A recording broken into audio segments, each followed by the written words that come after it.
introduciéndonos ya en una de las enfermedades prevalentes a considerar en esta unidad, vamos a hacer referencia a la epidemiología general de las infecciones respiratorias agudas bajas y algo sobre los nuevos virus respiratorios que han sido incluidos o incorporados al set de los virus clásicos en relación a la participación en infecciones respiratorias en los lactantes. Los objetivos de esta presentación tienen que ver con, decíamos, los aspectos epidemiológicos de las infecciones respiratorias y algo de mortalidad por IRAP.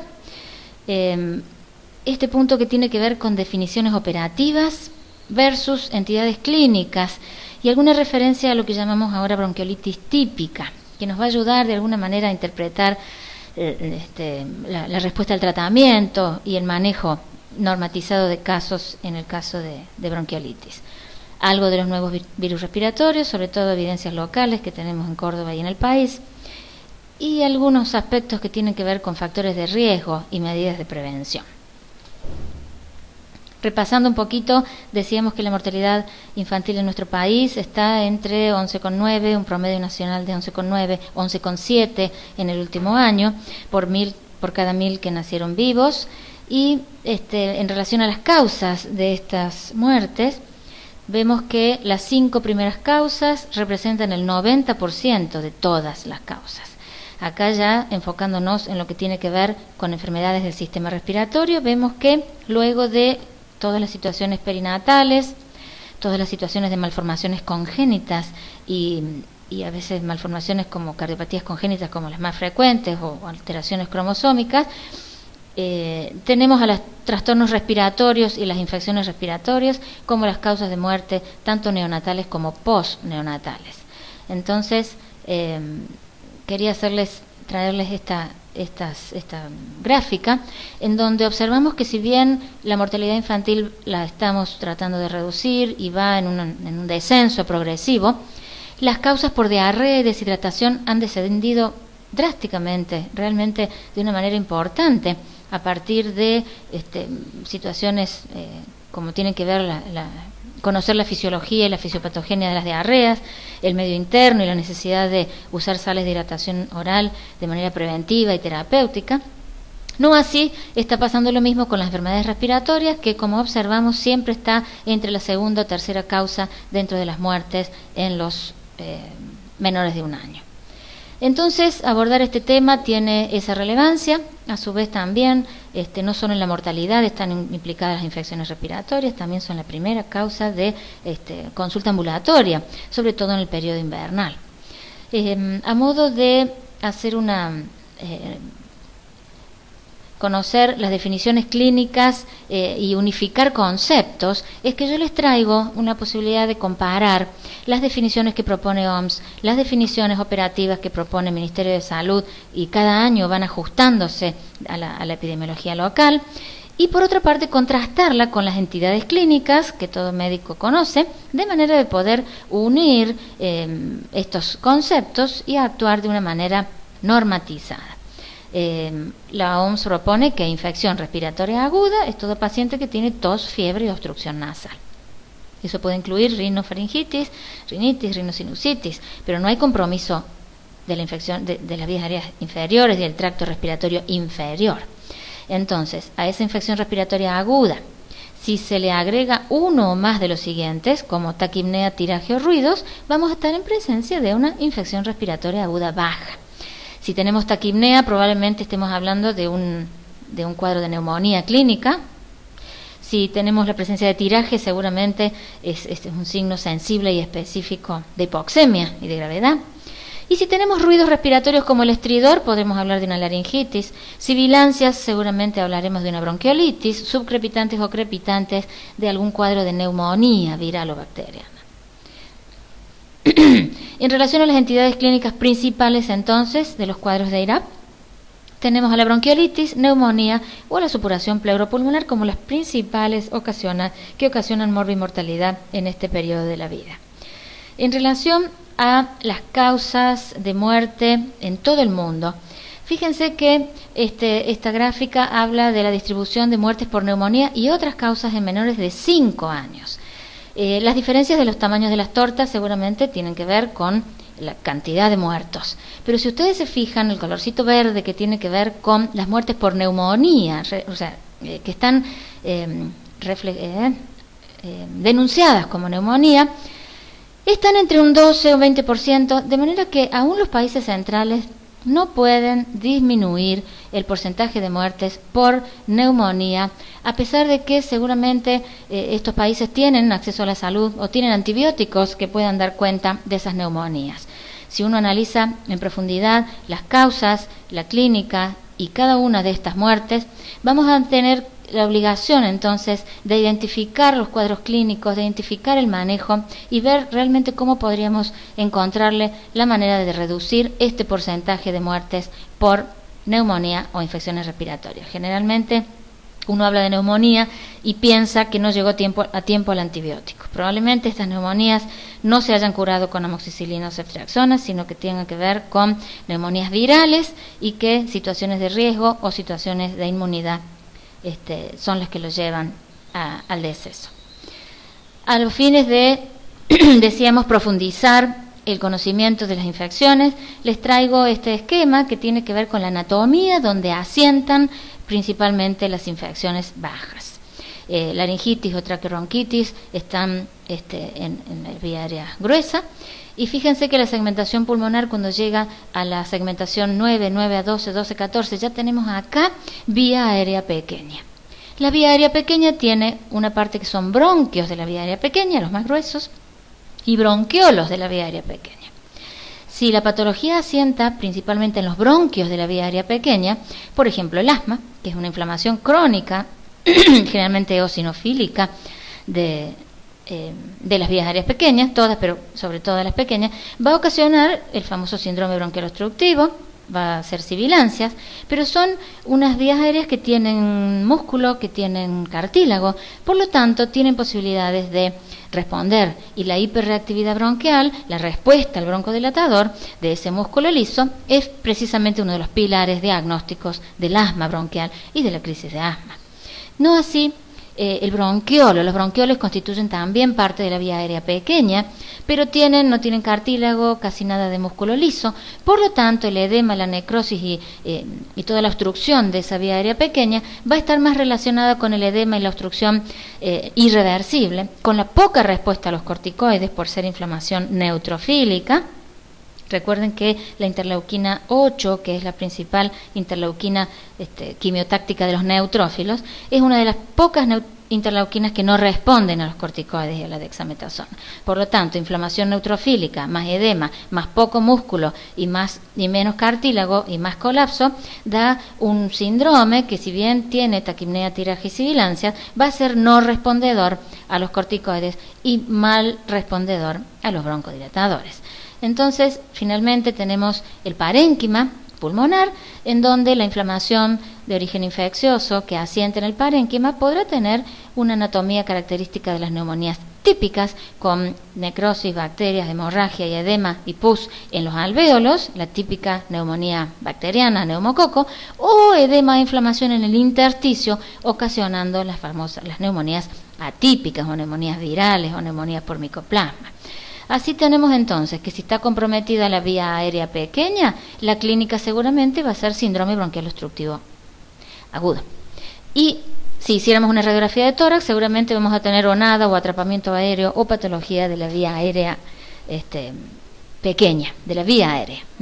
En cambio, si tenemos compromiso del intersticio pulmonar, si estamos en presencia de neumonía, vamos a ver que en la RX vamos a tener seguramente algún tipo de infiltrado en la placa de tórax. A modo de relacionar estas entidades clínicas con las definiciones operativas que propone el Ministerio de Salud, vemos que estas definiciones tienen que ver con la epidemiología local, decíamos, anual en cada momento, y con la sensibilidad o especificidad que queremos darle a esa definición para identificar a los casos y para poder tratarlos oportunamente.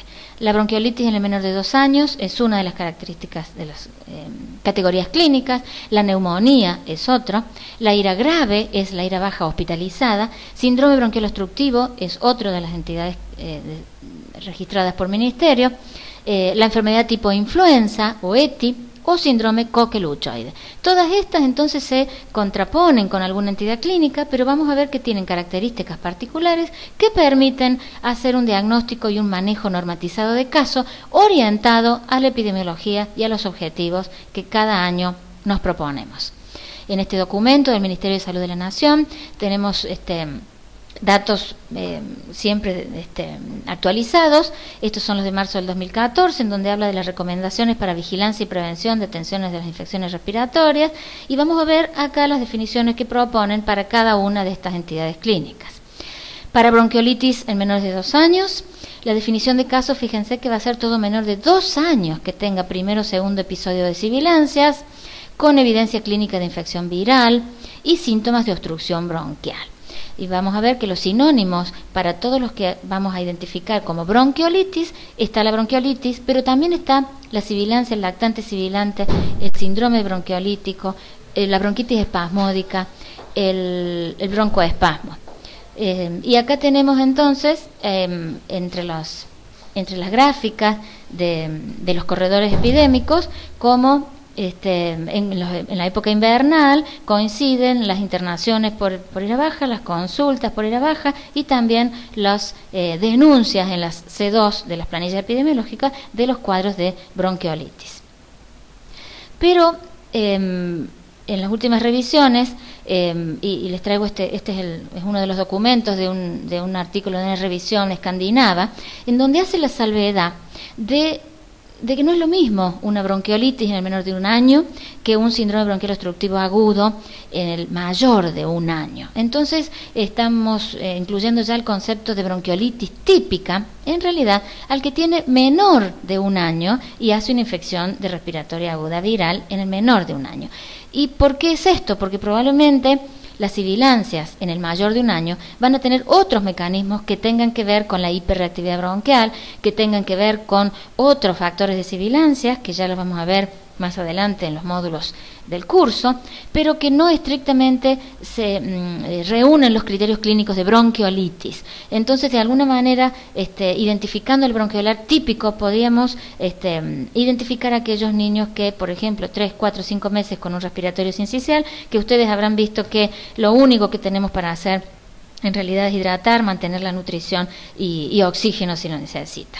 Y probablemente ninguna de las otras terapias que hacemos en los sibilantes recurrentes esté muy indicado en estos casos. De todos modos, el nuevo consenso para el manejo de las infecciones respiratorias en menores de 2 años acaba de salir en Archivos Argentinos de Pediatría 2015, ustedes también lo van a tener como material de lectura, y hicimos la revisión de toda la evidencia actualizada, pero fíjense que en relación a bronquiolitis adherimos todavía a la definición de caso que propone el Ministerio, primero o segundo episodio de sibilancia asociados a en menor de 2 años, pero incorporamos el concepto de bronquiolitis típica, que es aquel que está que tiene la infección respiratoria en el menor de 1 año, como para identificar a aquel que vamos a tener que cuidar de no sobretratar y no sobreestimular con tanta medicación.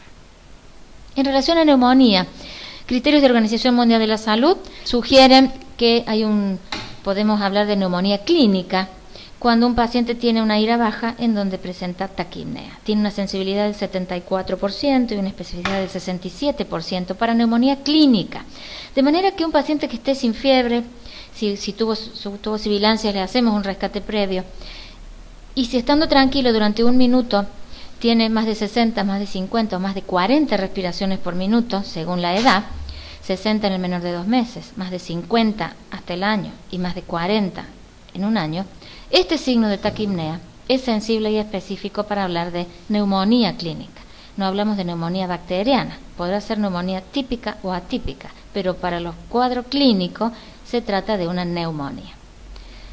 Y acá les traigo también las definiciones para la codificación del CIE-10 de neumonía en el hospitalizado, y vemos que neumonía ya no es un concepto clínico, sino es una definición radiológica. Así, neumonía radiológica es una afección de ira baja en donde los infiltrados son compatibles con la presencia de un proceso inflamatorio a nivel del espacio alveolar, de la neumonía típica, intersticial o ambos. Este concepto de hablar de neumonía y no hablar de neumonía típica como solamente ocasionada por bacterias es lo que nos va a permitir contar a los cuadros clínicos de una manera diferente, tratarlos de una manera diferente y ver cómo no solo la opción del antibiótico es la que nos va a disminuir la morbimortalidad, sino a lo mejor en la prevención o en la identificación de la hipoxemia como una posibilidad de tratamiento adecuado. Así, en el Ministerio de Salud decíamos en el mismo documento, la definición de caso de enfermedad por neumonía es aquella enfermedad con fiebre, tos o dificultad respiratoria que presenta taquipnea. Esa es una definición de neumonía clínica. Ustedes ven que la radiografía acá no está presente. Pero el gol estándar sí es la radiología, por lo tanto el caso se confirma por radiología cuando hay infiltrados en la placa. Pero fíjense que volvemos a lo mismo. Sinónimos diagnósticos van a ser neumonía, neumonía bacteriana, neumonía viral, neumonía atípica, de manera que vamos a estar en las clásicas neumonías por neumococo y estos cuadros de infecciones virales, todos se cuentan como neumonía. Por lo tanto, como decíamos recién, a la hora de identificar las causas debemos señalar, hacer la discriminación correcta. Más otro cuadro de corredor epidemiológico, en este caso con las neumonías, y en este momento vemos como menores de 4 años o menores de 5 a 9 son los mayores casos de neumonías reportadas al Ministerio. En relación al consenso de SAP, también tomamos la misma definición que el Ministerio y aclaramos que los virus son los responsables más frecuentes de neumonías de la comunidad en este grupo etario. Este trabajo, que fue publicado en el 2014, llega a la conclusión, fíjense, hace una referencia a la epidemiología de los microbiológica investigado en la neumonía de la comunidad y ven cómo los hallazgos ofrecen un enorme aporte en cuanto a que la proporción de neumonías de la comunidad es de origen viral, gran porcentaje son coinfecciones y un bajo número de neumonías son bacterianas. Por lo tanto, tenemos que reevaluar la indicación de tratamiento empírico con antibióticos en menores de 2 años con neumonía confirmada. Finalmente, otra de las definiciones operativas tiene que ver con la ira grave, la ira internada. Cuando tengan este dato, tiene que ver con bronquiolitis con atelectasias, neumonías virales, neumonías bacterianas. Toda ira baja que se interne, sea cual fuera la entidad clínica, entra en la clasificación neumonía grave, ira grave. También las iras graves predominan en el grupo etario que estamos analizando.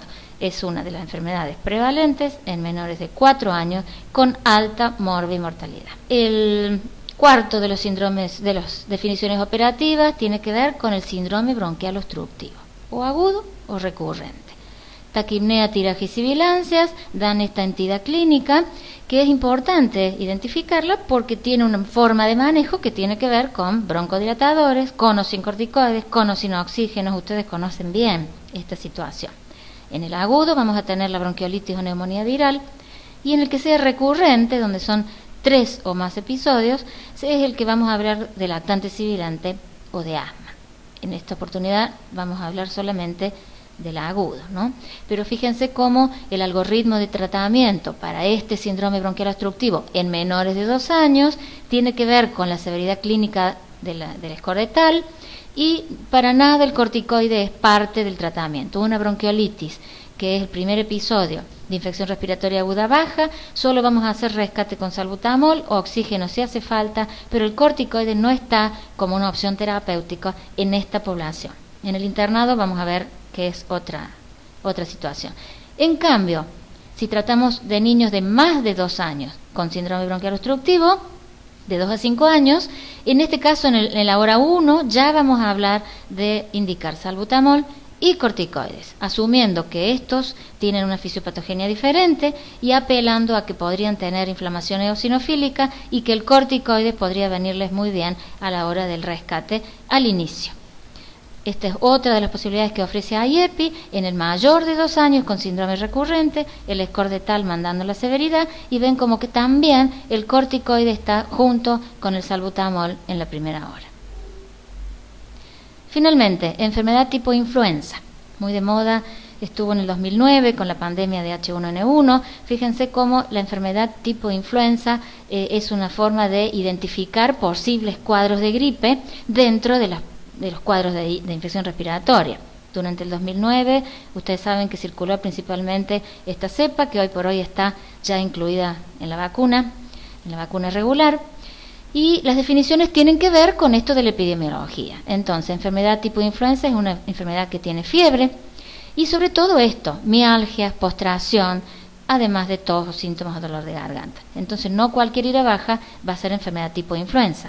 Tiene que tener mialgia, fiebre alta, postración y astenia.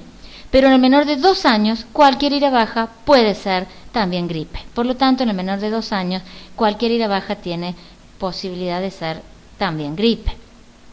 Esta definición de caso es la que propusieron ahora en el 2013. Fíjense que en el reporte epidemiológico en el 2009 está este piquito que salió con la pandemia del 2009 del H1N1, pero en general ya estamos en corredores endémicos, no hay ningún brote epidémico, ya en los últimos años estamos en las prevalencias habituales, que para esta edad el grupo de prevalencia de gripe en realidad es bastante bajo, mucho menor por supuesto que respiratorio sincicial para influenza y demás. De esto surge la necesidad de vacunar en función de las experiencias que tuvimos. Y finalmente, enfermedad, la última definición de caso, que tiene que ver con síndrome coqueluchoide, que tiene que ver con el aumento que hubo de coqueluches en el último año.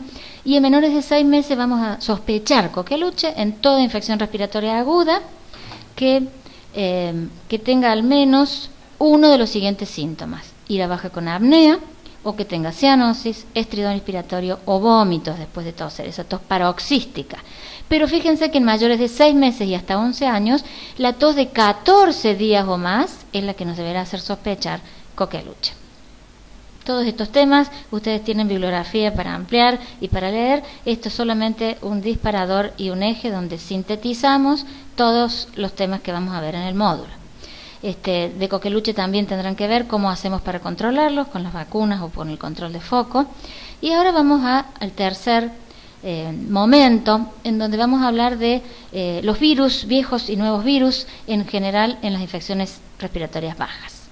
Ustedes vean que en los neonatos es el único momento donde predominan estreptococos o bacterias en la neumonía de la comunidad.